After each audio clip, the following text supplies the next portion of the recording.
Welcome to day 3 of the 2021 SA Innovation Summit. And this year we are exploring horizons. Joining us this morning is Ms. Nanko Madu, Director of Programs at AfriLab. And she's here to talk to us about how we can enable the African startups ecosystem. Thank you, Nanko, for joining us. Thank you. So the startup ecosystem in Africa is rapidly emerging and making a great impact on the economy of the continent. There are ambitious founders, creative innovators, and startup teams everywhere that are looking to find unique ways of creating product market fit and solving the problems in their community and the world at large. However, innovative ideas can thrive only within a system that is built to nurture them. African countries rank the highest in numbers of enterprising individuals, and this is as a result of the obvious need for employment, for self-employment on the continent. Evidence has shown us that Africans have an entrepreneurial culture, resulting in the high numbers of startups, but the successful ones are few, and this is because entrepreneurial ventures are often small, local enterprises with limited ambition and usually plagued with diverse challenges. Notwithstanding, African startups still play an essential role in developing innovations, in developing innovative solutions that meet the needs of developing and emerging countries. Several African startups are becoming relevant and well-known, and we are currently witnessing the emergence of a vibrant startup ecosystem, particularly in the Big Four countries, Nigeria, Ghana, Kenya, and South Africa, as many enterprises are accessing both local and international investments.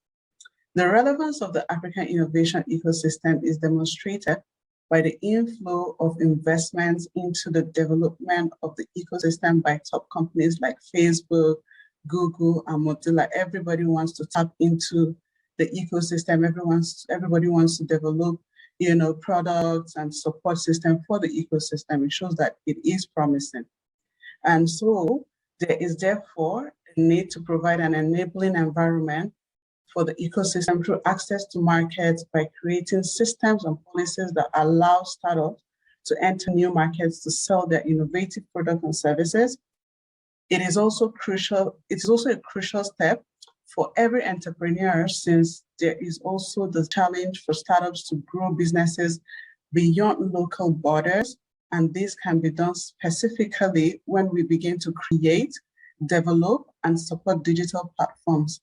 The platforms that will assist startups in the process of gathering market competitive intelligence for growing and expanding globally. Also, we can create and sustain a complementary network of local focal points in the market, the main market, to assist startups seeking to enter in those markets. So access to market is very critical, but it's not the only element or component that enables the ecosystem to thrive. We have the access to funding as well, access to funding and finance.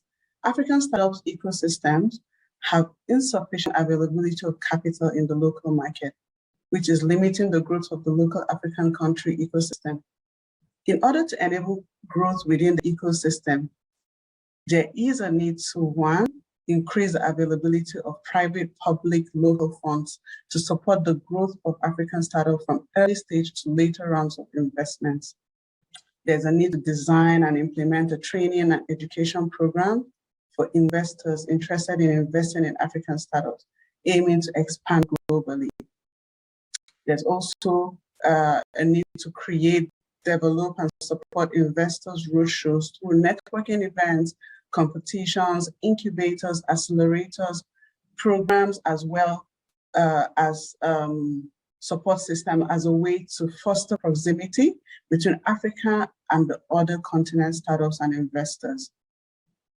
Another critical element that enables the African startup ecosystem is education and skills. Disseminating knowledge on entrepreneurship through established education channels makes it more relevant for society. The culture that brings being an entrepreneur, help them to realize their own ideas and ambition to grow a business globally and not necessarily be an employee. We can do this through several activities. First, we can incorporate entrepreneurship education as an important and mandatory theme at African universities. Some universities are already doing that across the continent. There's a need to expand and just explore that more. There's a need to develop and expand existing digital content for teaching entrepreneurship in the form of open online courses and other means and make it available openly to African universities. We also need to create and develop partnerships and networks between African universities to share experiences on how to teach and nurture entrepreneurship in universities, sharing content, creating joint visiting professor initiatives to sustain temporary mobility of faculty staff, as well as focus on how students can create startups. Finally, we need to create and support a platform to contribute to enhancing African women's and girls' digital entrepreneurship skills, provide African role models, support the dissemination of their rights, help them in their decision-making process, and promote gender equality. Another critical component that needs to be fostered and nurtured to enable the African ecosystem is digital and innovation infrastructure. It is important to create, develop, and support the emergence of a Pan-African network of digital innovation physical infrastructure hubs, where entrepreneurs and startups can find a safe haven in terms of technological infrastructure in order to achieve this. We'll need to do a couple of things as well. First is identify, assess, map. We need to assess and map out existing African hubs that have available physical, technological infrastructure to be able to support entrepreneurs and startups to scale up globally from incubators to co-working spaces. We need to foster development of the hubs with public-private partnerships between government funding and corporations established in Africa.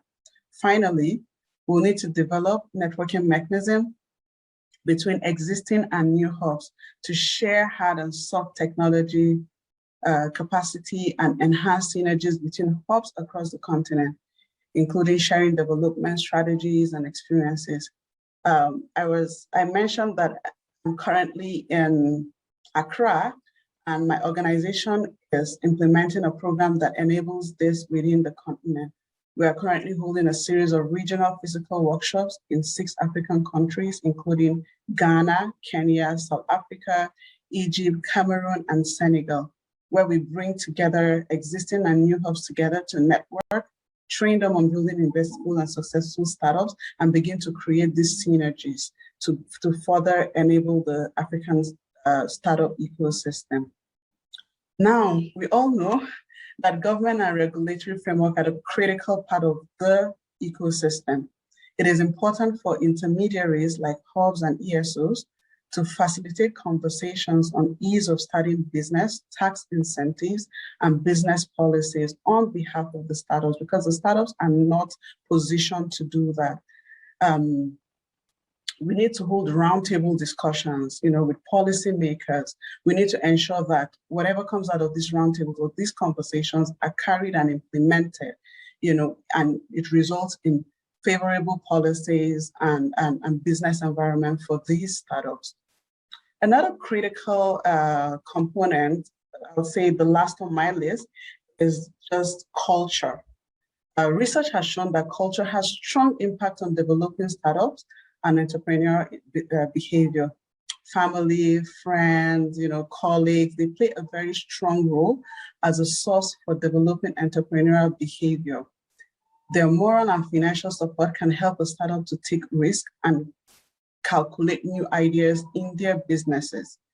In many African societies, entrepreneurship is seen as too risky, and there's a general preference for mainstream employment.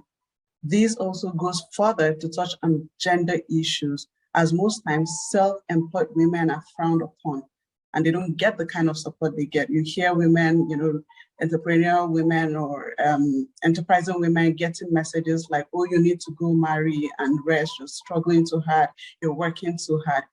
We can reduce the impact of culture on the startup ecosystem by pushing the right messages through media, social media, mainstream media. We can keep advocating for gender equality in our societies and continue to showcase success stories of startups within the continent so that the society begins to see how you can own your business and still be successful. You can grow and be successful, and you don't have to just work for somebody. Finally, I'd like to encourage you as an ecosystem enabler, be you a policymaker, an investor, a hub, a funder, a family member, or friend of a startup, to excellently play your role in creating a favorable and enabling environment for these startups. They are the future, and we cannot afford to let them down. Thank you.